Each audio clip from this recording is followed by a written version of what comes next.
Hello and welcome to the Album of Record podcast. I'm Craig Lindell. He's Andrew Schnitke. How's it going, Andrew? It's going pretty well. It's an exciting day. I know. Got my Pearl Jam shirt on for anybody watching. Got my Pearl Jam shirt on for the occasion. Yeah, I threatened to go back up to my closet and grab mine as well, but I'm not going to do that. I'm wearing my Lionel Richie Hello t-shirt for those who are on YouTube. It was it's one of those things. Apparently last summer we were walking around and I saw somebody with this t-shirt and I told my wife I wanted that shirt and she bought it for me and I must have forgotten that I'd said that. So I was happy to get it, but I was a little bit confused. And she's like, no. You said this to me. Remember you said this to me? And I was like, that might have been June. I don't remember. I don't know how you can forget that. I know. So we're recording on a very big Pearl Jam day. They released the first single from the album Dark Matter, the song Dark Matter.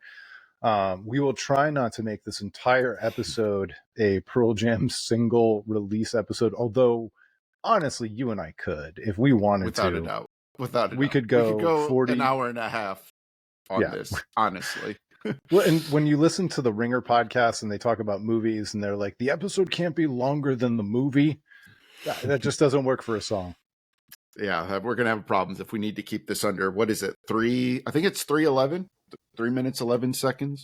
I have no idea. I've listened to the song probably 10, 11, 12 times. I probably listened to it 10 or 11, 12 times before lunch, to be honest. So I'll let you go first. What were your first impressions? What are your thoughts? And then we'll see where it goes from there. Sure. But I think like anytime you're talking about, particularly for us with Pearl Jam, we go into it sort of with a little bit more knowledge than we might know for most bands. And I think we talked about this a little bit in the last episode at the end, or I can't remember if it was in the bonus segment, but we talked about a little bit about what we knew so far about Dark Matter. And at the time, I talked a little bit about sort of the expectations with Andrew Watt producing and some of the comments of the band and some of the things we heard through steel doors of a private listening event. There were certain expectations. So I would say my expectations were higher than I wanted them to be. I typically want those expectations to be, sort of muted. But I came into this kind of with high expectations. And then we heard the first little teaser clip. And I actually wasn't sure. It actually made me a little bit nervous because the only bit of singing that we got was the first verse, Ed's first part of the first verse. And immediately my concern was, he's doing that thing again where he tries to get fit like a ton of syllables in really fast. I don't like that fast, rapid approach that Ed does sometimes. And I was like, this has me a little nervous. But then I heard the song. I actually woke up at 4 a.m, just randomly woke up, and it popped into my head, hey, there's a new Pearl Jam song. So I rolled over, got my phone, put it onto Spotify, and my first listen was just on my phone speakers, groggy at 4 a.m. But I absolutely love the song. The production is definitely something that I think people are going to notice right away, and we'll get into how much of that's a good thing, or is this a concern that this is a very different style of production for Pearl Jam. But the thing that I can get deeper into some stuff. I want to hear your thoughts before I go any deeper. But I'll just say the first things that really jumped to my mind was there's a certain amount of chaos and energy. There's disjointed parts that are butting into each other, which is like that classic Pearl Jam thing. It's like the Stone Gossard writing style. You got Matt Cameron definitely at the forefront on this, and just all these swirling things that just, to me, it feels like Pearl Jam. And there have been a couple moments with Pearl Jam with first singles where I was like, okay, this is the Pearl Jam I love. Like Given to Fly definitely jumps to mind. When I heard Given to Fly for the first time, it was like, yes, like this is the Pearl Jam that I love. Even like an album that maybe I don't listen to very much anymore, but like when Worldwide Suicide came out from their self-titled album, I was just like, that was like, oh, this is interesting. It was exciting. And I get that same feeling from this. So I was very excited. So curious to know kind of where you came down on this. Yeah, like you, with a mature band like Pearl Jam, one that I've been a fan of for so very long, I try and keep my expectations in check because I say this a lot, but I feel a band like Pearl Jam doesn't owe me anything. And so Mm-hmm. for the last few albums, I've treated each one as if there's one or two songs. That's great. If they can add one or two songs to their canon, their must listen, must play catalog, every album, that is fine. We don't need uh, 10 songs or 10 the album. And so I think that's great. But what I was struck by when I played this one, first of all, I don't think it's the greatest song of all time. I don't think it's going to pull in new people or anything like that. But as a Pearl Jam fan, as somebody who's already in, um, the production was really interesting to me. It sounds much more modern. They've really leaned into kind of the analog garage rock sound, and this one feels like they really gave some control over to the producer, and they embraced a more modern sound. It sounds a little bit like it's got more of a sheen on it. I compared the production and the song itself to Royal Blood, which is a band that some people might know. It's very riff heavy. It's a very clean, effect heavy sound out of the guitars. And so, yeah, I was a little bit frustrated by how hard it was to understand what Ed was singing, what the lyrics were. Um, Yeah. but all things being equal, I thought it was a real great lead in, and I'm excited to hear the rest of it. I'm not sure that this is the one that is going to really blow our socks off from the record, but it makes me think that there's going to be at least one on this record that's going to get added to the all-time list.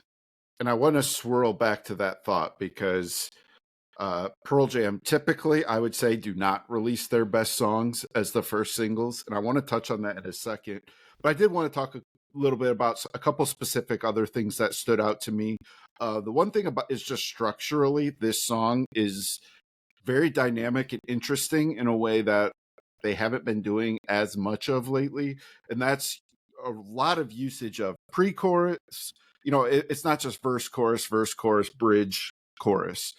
The song, you have the first verse, there's a pre-chorus, then it goes into the chorus, and then before they get back into the verse, they throw in this little instrumental breakdown part, and that instrumental breakdown is using that same effect, I think, that they used on "You Are" from Riot Act, which was a Matt Cameron song where he recorded the guitar part by looping it through a drum machine, and it's got that like staccato, echoey delay effect. And I don't know for sure that they did that again, and it does make me wonder if Matt Cameron had a writing part perhaps in this. This feels like a Stone song to me. I definitely don't think it's Ed, Mike, or Jeff who wrote this. I would bet it was either Stone or Matt, but it's neither here nor there. But that instrumental breakdown, very cool section, goes back into the verse. The second verse I like a lot more than the first verse. Ed is a little bit more relaxed at that point and sort of in the vibe of the song. Goes back into the pre-chorus, then you hit the chorus, then they go right into the bridge, which I wish Pearl Jam didn't always sing over their bridges. Sometimes I wish they would let the bridges be instrumental sections, and I think it's got this like descending guitar riff that's not used anywhere else in the song, and it But would to be your point cool. about the lyrics earlier, it just felt like Eddie had too many words to sing. He had Yeah, to fit them in and somewhere. I don't like the lyrics of the he does these like awkward play on words in the bridge that I don't like no love lost but lost love or something like that. Like, just it's like Ed can do better than that. But then after that bridge though, then it goes back into that instrumental breakdown, which then loops into the solo, and the solo is definitely worth talking about. um Mike has sort of become over the past uh I don't know, couple albums. It feels like Mike's solos have sort of become, how fast can I just rip off a scale? Like, I'm just gonna rip through a scale as fast as I can, and they haven't been as musical, I feel like, as some of, the earlier stuff. This is a very musical solo. It just sort of fits right in the just right in the tempo of the song. It has sort of a classic Mike McCready feel to it, but it's also like, this song is it's like it's got like a little bit of an edge to it that's a little bit different. So it's a little bit different. But then what they do is they bring that chorus on top of Mike's solo. Then the Well, but final before you get chorus. there though, so that guitar solo it's kind of a magic trick, because one of the things that we talked about before we went on is to how short the song is. And it's about Yeah. 3 minutes, 3.5 minutes essentially. Yep. And that guitar solo sounds like it's got room to breathe, and it is musical, but yet it's into one of the shortest songs. And before you Yep. get back into the structure of the song, let's just go Mm-hmm. straight there with this. I liked Gigaton very much. We've talked about, that's the Pearl Jam's last Mm-hmm. album, and we talked about, how much of that is based around the fact that it was released at the time that it was, related to the pandemic, and how badly we Yep. wanted and needed that album. But in the end, as much as I like that record, it meanders, and the songs are Mm-hmm. long. Sometimes they're adding whole sections at the end. It seems unfocused and meandering, if I had any complaints about it. And again, it's a record I like, but it is kind of unfocused and meandering. And this one sounds like they put in the work to edit. They put in the Yes. work to edit and bring it down, and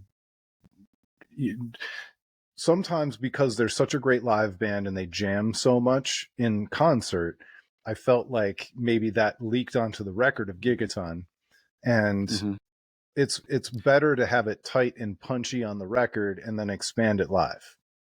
I think when Pearl Jam did Lightning Bolt, was Lightning Bolt the one that they did with Brendan O'Brien again for the first time in a while? I think so. I think it was Lightning Bolt, and I think there was a lot of like really high expectations, like, oh, Brendan O'Brien's going to get them back to that classic sound, and it just didn't quite do that. And then Gigaton, I believe, was self-produced. I'm not positive. I should know this, but I think they produced it themselves. It But I says think producer that's was Josh Evans, but I don't know. oh, that's right. No, it was Josh Evans. That's right. But I think that what Andrew Watt did here is we had somebody who pushed them. They recorded this really quickly. They didn't try to let it breathe too much. It was like, let's get back to that urgency. And that urgency is something that when that chorus hits back on top of Mike's solo, so Mike does the solo, he runs through that solo once, and as they loop back around, the solo or the chorus, the final chorus, just comes right in on top of that. So you have those like disjointed angular guitar riffs of the chorus butting up against each other. The solo is now happening on top of that, and Ed is just unleashing that chorus for the final time, and it's just pure chaos, and there's so much energy in that. And that's the part of the song that has me the most excited. It's just that those last like 40 seconds of that song, it's something Pearl Jam hasn't been doing.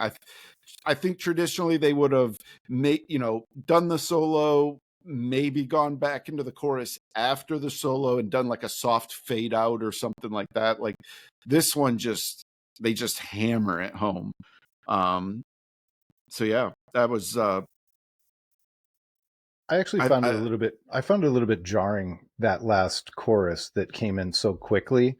It mm-hmm, reminded me a little bit of. There's a song on the, not the latest Manchester Orchestra record, but the last full length, called Dinosaur, and they yeah, didn't totally let that song breathe. I didn't feel like, on the record. And then when they started playing it live, they finished it with this gigantic flourish that finally felt like it completed the song, that it didn't leave you wanting more the way that the record did. And so yeah, we'll see how these songs kind of develop, and that you and I will be checking out some of the bootlegs when they start yeah. playing these dates, and playing these songs live. If it's anything like Gigaton, there will be a live bootleg of the entire record at some point when they finally complete every song live. And I'm Yep. just, I don't obsess over those things and listen to them over and over again, but I'm always curious to hear each song live at least once. And that's just the nature of being a fan of a band like this, since, we were actual children. Now that we're Yep. grown ass men in our 40s. And I did also want to I do want to end this by circling back a little bit to talking about the role of what a first single means for Pearl Jam. And it doesn't mean what it means for not every band, but a lot of bands. So it's kind of interesting. And Weren't you going to quiz me? We're going to do a fun All little game here. We're going to run through and we're going to see how many of the albums you can name or nail what their first single was, because I think sometimes it's a little bit of a surprise. So we'll start with 10. Even You Flow. know what the first single was? It was not Even Flow. Okay. Was Even it Flow Oceans? was the second single. It was not Oceans. I have no idea then. It was Alive. Alive was their very first single. And it did I'm in such disbelief. I want to look it up. It did not get much attention actually as a single. It was Jeremy was the one which was their third single. So it was like once Jeremy came out, people went back or like, what were the other singles? And they saw Alive and Even Flow.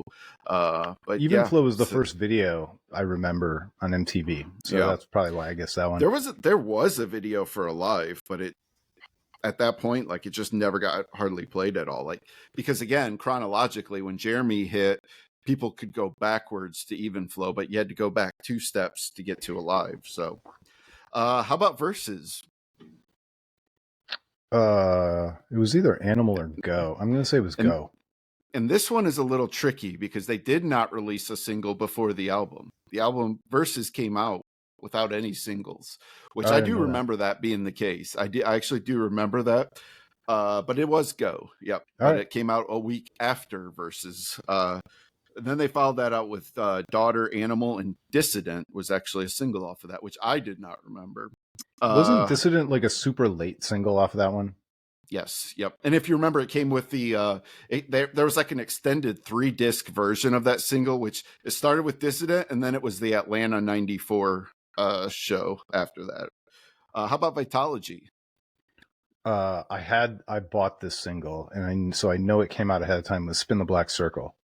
Yeah, so that's one I would have gotten wrong. I would have thought it was not for you. In my head, I thought for sure I knew not for you. If I hadn't bought it first, because I think it was Spin the Black Circle, and I think Tremor Christ was the B-side. Yep, you are correct. Yep, good call. All right. I'm proud of myself. That is a good one. That's a good one because I would have thought it was not for you. No Code. Was it Hail Hail? It was not. Oh. Hail Hail was the second single. The first single was Who You Are. Oh, yeah. Which I remember was jarring. That one was jarring. It was like, wait, what is this? Like, that was like the first time Pearl Jam really sort of went, did a little bit of a jag. Then Yield. I mean, you already said it. It was Given to Fly. Yeah, it was Given to Fly. Yep. Binaural. And by the way, just if that had been on Versus, that would be known as the greatest Pearl Jam song of all time. Absolutely. We're going to talk a little bit about Given to Fly in just a second. Binaural. Oh, I'm out. I punched out of Pearl Jam for a while. I remember you saying that. It was Nothing As It Seems, which I really liked. I really liked that song, especially as a single, but a lot of people didn't. Is Avocado the next one? No, Riot Act. Man of the Hour or something? So Man of the Hour did come out right around the same time, but it was not on Riot Act. That was on it was a movie. It was for a movie. Oh yeah. The Zoo. But it was I Am Mine. See, and now we're getting into songs that a lot of people don't even know, I bet. Terrible first single. Yeah. Okay, now we've got Avocado, which I did already mention it. Worldwide Suicide was the first one on that one. Backspacer. Which I think you'll remember this, but you might. Yeah. I'm sure you can remember the cheesy video for it. Yeah. That's it. Yeah, you got it. It's The Fixer. The Fixer. Thank you. Yeah. Didn't like I that love that song. song. I love that Oh, song. really? Oh, I I did not love like it. that song. And I really It's didn't very, like the video. by But the way, someday we're going to talk about this. It's very poppy. And one of the oh places where yeah. I'm more poppy than you are by a long shot. And so that's Yes. probably why I It like that probably one makes more than you do. sense. It probably Yeah. makes sense. Yeah. Lightning Bolt.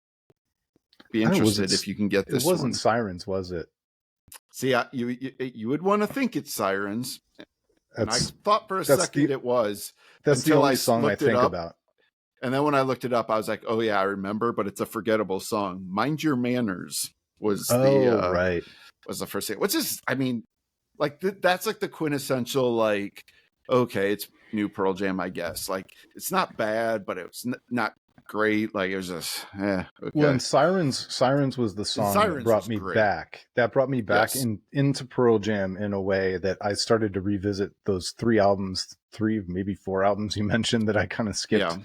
the first time Yeah. around. Sirens was great. Then Lightning Bolt was also a single on that, which I had no idea that was a single. And what's And interesting someday we'll about talk that, about it. Lightning Bolt has the worst Pearl Jam song of all time. Let the records yeah, play. for sure. Or maybe we'll never talk about that. Who knows? Lightning Bolt is interesting because I think that was the first time. Yeah, it was definitely the first time they ever had a title track. And so now Dark Matter becomes the second time they've had a title track. See, and And now both we're times threatening it's to been a make this an single. entire Pearl Jam All right. episode. All right, I'll speed it up. We've only got a couple more. Just Gigaton. name the rest of them. Gigaton. You gotta get this one. Clairvoyance. Yep, Dance to Clairvoyance. Yep. They actually released 4 singles for that one. They also did Super Blood Wolf Moon, Quick Escape, and Retrograde. And then we're on Dark Matter, which obviously is Dark Matter. And by the way, Quick Escape was the best song on that record so for good. my money that needed some editing. Yeah. Okay. Yeah. It could have been tighter. I agree with that. I do agree with that. What's interesting about these singles is like as I went through these, like I think is Given to Fly the only one that's you could make an argument is the best song on the album. Like Yes. or maybe Alive and Given to Fly are the only ones that I think you can really make a strong argument is the best song on the album. So that I think that's interesting that Dark Matter is such a strong song as a first single because I personally, as we go through these, I really liked Worldwide Suicide when I first heard it, but I really think Dark Matter is the best first single since Given to Fly. Well, as we went but through hang on a second. So I like it too, but it is not anthemic. It is not a giant sing along. It's not gonna kill live the way with the entire audience screaming every word back. It doesn't have Given to Fly. It's not Given to Fly. It's but more in the vein of Worldwide Suicide or Mind Your Manners. It's more in the vein of that style for a first single. It's not like whereas Dance of the Clairvoyance and Who You Are, like those were like, hey, look, we're trying some really different stuff. Then you had the Fixer you mentioned, which was the poppy. I would put I Am Mine is also kind of in that poppy vein. Nothing As It Seems was like this like really moody, mellow vibe. And so maybe Dark Matter is almost in the vein of a Spin the Black Circle, maybe even like in terms of being a first single. And then I can see that's that. the case. Like I would love where that fits in. So that's a kind of a look at the role of the first singles. You did pretty good on the quiz. So I'm proud of myself. I have one question for you. In front of me. Yeah, I have one question for you. Do you think we're going to get a ballad of any kind on Dark Matter? And do you think we're going to get an Eddie acoustic kind of like? I'm going to say no. I don't think we're going to get one either. I think they're going to buck the trend. I think this is going to be a thing that Andrew Watt is going to say, we're not doing that on this album. You've got one of those.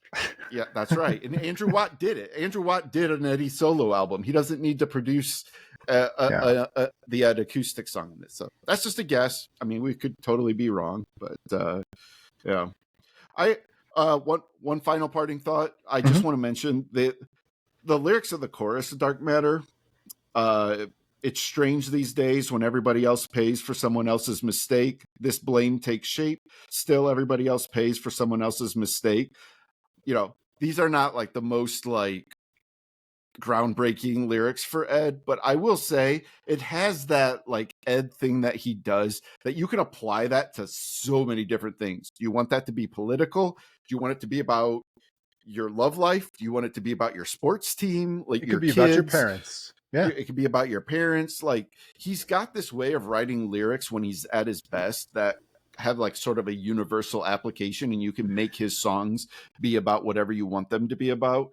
And so I just kind of liked that chorus hits on that. I don't know what the lyrics are to the rest of the songs. Some of them, like you mentioned, are kind of hard to pick up, and I'm not sure what he's going for. I don't know the meaning of Dark Matter, but I thought the chorus was kind of cool in that way, that like, okay, this is Ed getting into is like, you can apply this to whatever you want to apply it to.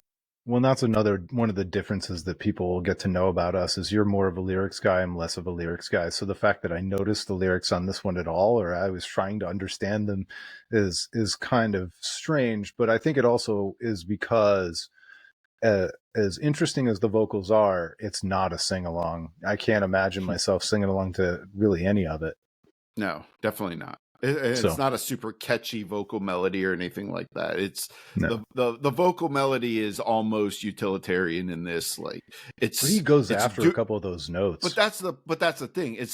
Rather than trying to make that be what carries the song, he's just adding to what the song's already doing. Again, it's that angular energy, things sort of juxtaposed against each other. Like he's playing into that with the vocals. So I like the song. Yeah, I'm happy. All right, me too. And I can't wait to hear the rest of it, which is out April? Is it 420? 19th. It's actually the 19th. There's a special edition on Record Store Day, which is the 20th. So if you want to get it at Record Store Day, you can buy a $100 vinyl version of it. Yeah, very quickly. Talk about the vinyl. And maybe this kind of let me go back to this actually, because we can talk about this in the context of some of the Spotify stuff we want to talk about, because I do think it ties into talking about directly supporting artists and the pros and cons of that. So let's talk about it when we get into that. All right. So the next topic, now that we've done half an episode on Pearl Jam, we wanted to talk about Spotify. Spotify is a difficult topic to talk about because Andrew and I are both unabashed lovers of Spotify for what it brings to us in terms of value as music fans. And we'll get into the details, but the recommendation engine, just in terms of the convenience, that how the app works and everything else, it's awesome. But we are also well aware of the trade-offs and how hard it has been for a lot of artists to make a living off of streaming as people have moved away from buying CDs. And in some ways, as somebody who had thousands of CDs only to see them worth nothing, and somebody who also bought some CDs that I'd already had on tape because you had to switch formats, I don't have a lot of sympathy for the record industry at large. But as it floats down to the artists I love, I have tons of sympathy. So it's a complex conversation. And so we're going to talk a little bit about that and maybe some of the ways that we try and fan in order to make up for the fact that we are also big Spotify users. So first of all, Spotify, not all that fair to artists. They recently made a change where it's very YouTube-esque. So on YouTube, if you don't have 1,000 subscribers to your channel, you can't be monetized. Spotify decided to take a page out of that book, and now if a track has fewer than 1,000 plays, it's not accruing any revenue. You can't accrue any revenue until after you get over 1,000. So an artist such as myself, who gets dozens of plays per song, I'll never make any money. And I actually pay to host my music, so it's a triple loser for somebody like me. And even some artists who are 10 times as big as I am will still not make any money. So, what did you think about that, the 1,000 plays thing? It's hard as a person who only listens to the music and doesn't put it out there to really, wrap your head around exactly what that means logistically. I think, we as listeners are aware of how many monthly listeners that bands have. You and I talk about it sometimes. We compare and contrast, like, oh, this band has this many listeners, and that's surprising. I've And never you can heard of this kind of, band, and they've got 20 uh, million.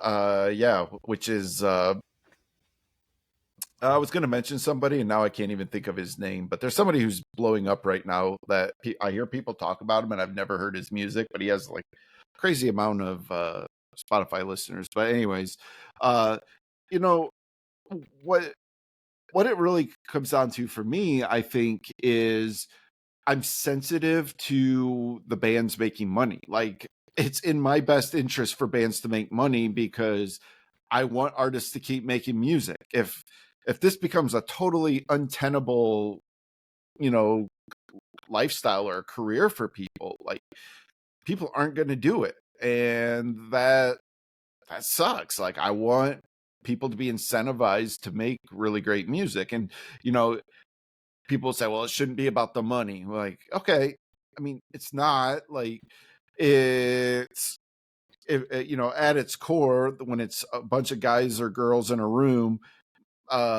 making music together, it's about the art, yes, but just tangibly, you have to make money off that. Like, you cannot sustain if you're not making money off of this. So I'm sensitive when I read these posts and artists showing their breakdowns of how much money they make on this.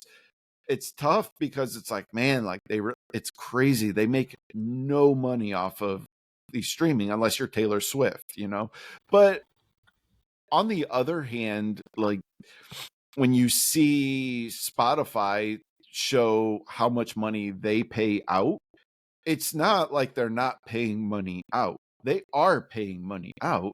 Well, It's let's stop for a second really there, because the entire business model of Spotify was built on signing these deals with record companies that guaranteed they were going to pay out 70% of their revenues. 70%, yeah, that's a revenue split, 70-30. So yep. Spotify keeps 30 to maintain the operation and run the business and do all those kinds of things. And you know, how, what proportions that money goes out into whom and everything else, a lot of that's controlled by record companies, and certainly independent artists who pay to get their stuff up on the store. They have to make a certain amount, just call it $40, $50 a release. They have to make the first $50 just to start actually making any money on the streaming alone, not to mention going to the recording studio, buying strings or new instruments or whatever else goes into Right. crafting a brand new record. And I think, you're kind of hitting on that, where, so when that money goes out and it goes to the record labels, and then the record labels pay the artists, I think in that scenario, I've always, like, sort of, my knee jerk reaction is to question, like, well, why is Spotify the bad guy here? Why isn't the record label the bad guy? However, we sort of run into this, and this is where, tying it back to the 1,000 play limit and stuff, it's like, originally you might question, well, what value does a record label play for somebody? But now when you have tiers that you have to hit, well, a record label can really help you get those tiers, because they're going to handle a lot of marketing for you. They're going to do a lot of things to raise awareness and get you played in places that you might not otherwise get played, which allows you to more easily hit the threshold to make that money. So it does become like, there was a time where I said maybe bands need to just stop using record labels. I have often questioned, what role does a record label even play in today's music? Like, when you make something, you can host it yourself and put it out there. However, as that bar gets raised for what you have to do to make money doing this, that's where it's like, well, okay, well, maybe they do still need the record labels, but then they're giving up how much of a portion of this money just to hit that tier. And those two sides of it are sort of counteracting against each other. And it's a difficult problem because I think Spotify is not bad for music artists. I truly don't believe that. I believe Spotify is good for artists in terms of discovery, letting us discover bands. I have discovered so many bands I never would have heard of prior to having Spotify. So I can't just sit here and say Spotify is all evil, but it's hard to know how to do that because I want to be sensitive to the bands I love. Like, I want to be able to support them and find other ways to make this financially tenable, but it would be nice if there was a solution, for Spotify in this. Well, and Spotify takes hits that sometimes they don't even deserve. A lot of the problem for artists is that they used to sell CDs at their gigs for $10 or $12 a piece, and they could make an independent artist who paid a local place to print up their CDs. They'd carry an inventory of 200, and they maybe pay $3 or $4 a disc, and so they're making $6 on every CD. Yeah. But the entire world essentially, and we can talk about vinyl at some point, but the entire world essentially gave up on buying physical media. And so Spotify as a streaming solution is not only taking hits for being a streamer, they're taking hits for the physical media going away in general, even though that's not necessarily their fault. The physical media was always going to go away. They just happen to be the stand-in streamer. And the problem is that revenue, and you and I have talked about this, if life was fair, Spotify would cost you and me 10 times more than it costs. And we should, based on our previous history of buying physical media all the time, we should be more than willing to pay it. But Which that's just not. I've always said I would happily pay more money for Spotify. Like, I think Spotify is insanely cheap. I probably used to spend $50 to $75 a month easy on CDs in my heyday. On CDs. But here's really where the problem lies, is that the writing was on the wall. Like, you're absolutely right. Physical music was going to go away, and we know this because physical everything is going away. Newspaper subscriptions are way down. Magazine subscriptions barely exist. Video games it don't exist. DVDs, movies. Nobody wants physical media anymore. It's all digital. And when he says nobody, we know that there are some, but essentially, statistically, nobody. And in a way that makes it financially viable. And so what happened was, at first, everybody was like, okay, well, that's fine. We'll just make everybody pay money for their digital media, and we'll put strict DRM restrictions on these digital files, so you can't listen to them. And if you remember what a pain in the ass it was to try to move an MP3 that you bought from one device to another, and you had to do all these rights management, and you had to sign into things. And I remember Foo Fighters, when they did the album that was it was a double disc album, Wasting Light. No, not that one. It was one disc was kind of rock, one disc was more folk kind of stuff. I should know this, but I remember I bought that album, and I put it into my computer, and it installed a program that you could then use to extract the MP3s out of it, but nothing worked right, and I was dealing with customer support, and in your honor. It was yep, that's it, in your honor. And we've been the podcast listeners, by the way, where the hosts have it on their tip of their tongue, and as a listener, you know exactly the answer, and you're like, I know the answer if I can only just tell them. There's some Foo Fighter fans very upset with me right now, for sure. But what happened then was there was another solution to that problem, and that was pirating music. And you could find any music you wanted online for free, and you didn't pay anything, and nobody was making money off of that system. The artists weren't making money, the labels weren't making money. There was no money being made in that system, and it was the quality getting control worse was and bad. worse and worse. It was hard on the users. Yep, and bands were frustrated because fans were listening to lesser quality versions of their music, and it was just not a great situation. And I'm not going to sit here and say like, okay, so Spotify was like God's gift to fixing that solution, but it was a solution to it, because piracy today, I don't know to what degree it even exists. Like, I'm sure it's still out there. I'm sure you can still download stuff, but most people don't bother with it because they don't have to. Because Spotify, Apple Music, Amazon, you've got so many options to get stuff legally. Oh yeah, And I can rip any song off of YouTube right now in 10 seconds. I just don't, because I don't need to. Why would I bother? mhm, yep. And so I think kind of what Spotify and Apple need to figure out is like, is is is there a way we can somehow bridge sort of what Bandcamp was trying to do with, where Spotify and Apple are? And I can't sit here and say I have any answers. I'd be curious to know from your perspective, if if have you messed around with Bandcamp at all, or how do you feel that fits into this ecosystem that currently exists? So, first of all, I don't have any answers either. I use Bandcamp because I feel like it's the right thing to do to support bands, but I hate it. I think Bandcamp sucks. I think it's a horrible experience. Once I Yep. quote unquote buy something, I don't know how to listen to it on the go.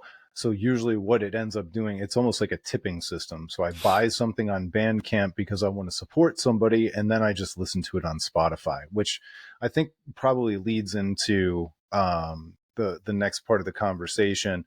I'm a big proponent of Patreon. I support Kevin Devine. I support Manchester Orchestra, Spanish love songs. I buy T-shirts of bands. Arms Length Blues is a band. It's their Blues is not in the band title, but that's their social handle. I bought a T-shirt from them last year because I love their record so much.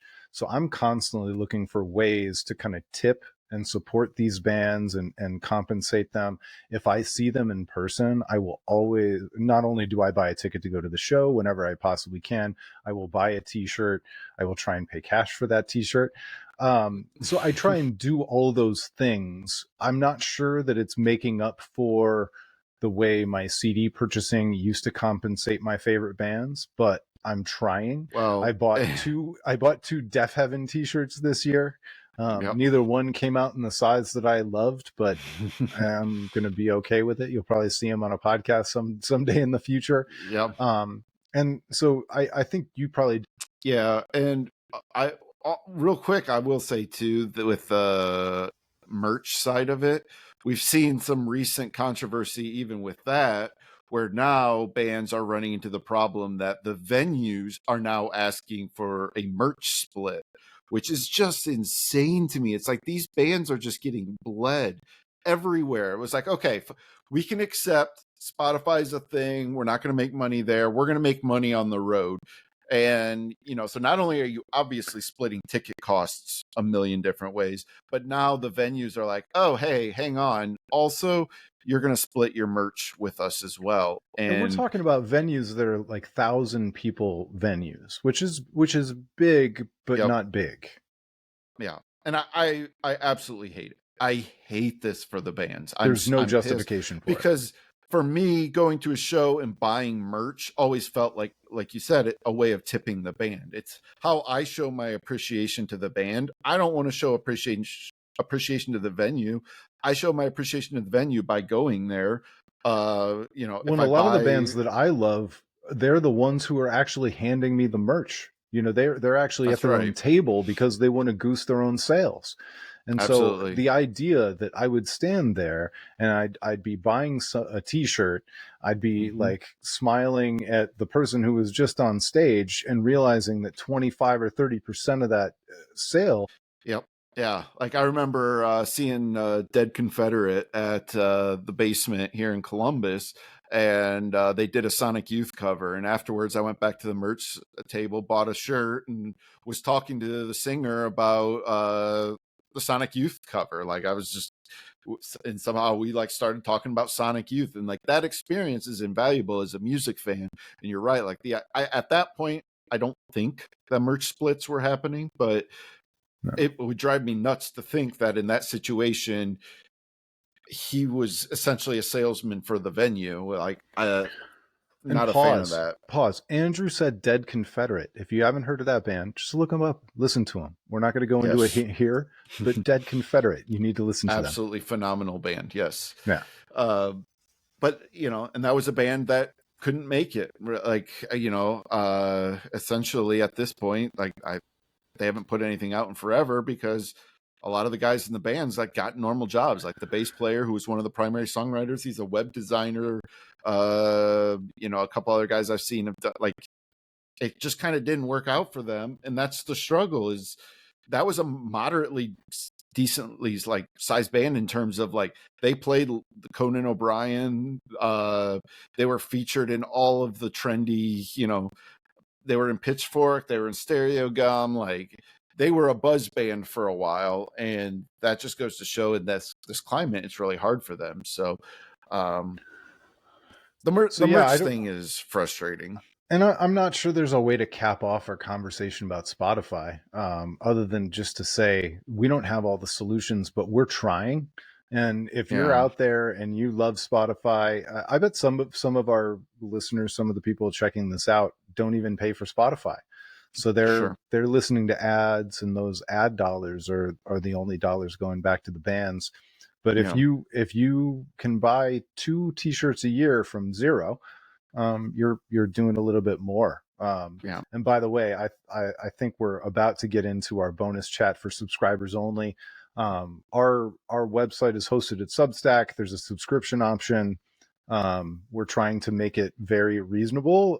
We don't need the money, but we're going to create some extra content. If you can subscribe and you want to check out some extra stuff, we're going to give you an incentive to do so. Just maybe cover some of our costs, our hosting and whatever else. But I think I came up with a topic for the bonus chat. One of my pastimes as a giant music fan, and especially a giant music fan who's been, a fan for over 30 years now. Sometimes I like to look up my favorite former rock stars on LinkedIn. It's a wild ride. Nice. It is a wild ride. Yeah. I'll just real quick, we'll touch on the vinyl thing real quick since we said we'd talk about it. I won't make this into a really long topic. Maybe we should save it for the bonus people. I want to talk about this part in the main one because this drives me nuts. So I've started buying vinyl. I'm happy to do it. I love doing it. Yes, vinyl is expensive. That's fine. It costs a lot to ship. I understand that. With Pearl Jam putting Dark Matter out today, of course the pre-order was up. So I go. They do a 10 Club exclusive red vinyl, which looks awesome. Yes, I want that. It's $45. It's expensive for an album. I'm happy to pay that. I love Pearl Jam. I'll pay this. So I put that in my shopping cart. I go to check out, $26 for shipping. $26 for shipping. I don't understand it. And all of a sudden you're paying $78 or something like that. It was $79 after tax and shipping. Yeah, $79 to buy this on vinyl. And the thing that drives me nuts is that, Pearl Jam famously was a band that fought for keeping their prices low. It was a big part of them getting involved with Ticketmaster in the first place, or, in the lawsuit against Ticketmaster in the first place. Like, they've always wanted to keep prices low. And at some point, Pearl Jam Inc., as I'll call it, the entity, the machine, became this thing that has just for years been gouging their fans. And that's the part I hate. I love Pearl Jam, the band, the 5 guys that create music. I love it. I'm happy to support that band, but like their ticket prices have gotten pretty outrageous. Everything they sell is just extraordinarily expensive through the 10 Club. And they they exploit their fans. They just do. And there's no way to sugarcoat it. They've been doing it for a while. It drives me nuts. I'm not happy about it. I don't know to what degree the band members are involved in those financial decisions. Yeah, it really upset me when I saw it today. I was just like, you've got to be kidding me. Like I bought it. I did. I I bought was it. gonna say, So but let them know. Did you buy the record? Did you I buy the did, record? but I'm at a point in my life, Yeah. where I could do this. When I was 25 years old, fresh out of college, there's no way I could have bought a $79. I couldn't do it. And it's just frustrating to me to just see that side of the band become this thing. It's the Springsteenification of Pearl Jam, if you will. You sort of just become this machine, and you have this hardcore fan base, and you realize like, hey, we can charge whatever we want, and these fans will pay it. And there's fans showing on Twitter like they bought every copy. Like there's 4 different vinyl versions. They bought all of those. It just drives me nuts. And Alice in Chains did the same thing with the Jar of Flies remaster they just put out. Nothing new on it, just special editions of vinyl at outrageous prices because they know their fans will buy it. And that's the other flip side, I think, of that conversation is just you want to support the bands, but I hate it when I feel like I'm being exploited to do so. So that's my rant to end this. All right. Well, thank you to everybody for listening. Please hit up the website, hit up our social media. We have a TikTok, even though we're way too old for TikTok. We have Instagram, X, formerly known as Twitter, Threads. We're all over the place. So come find us. Find us. We're happy to talk music with you whenever you want on the socials. So on behalf of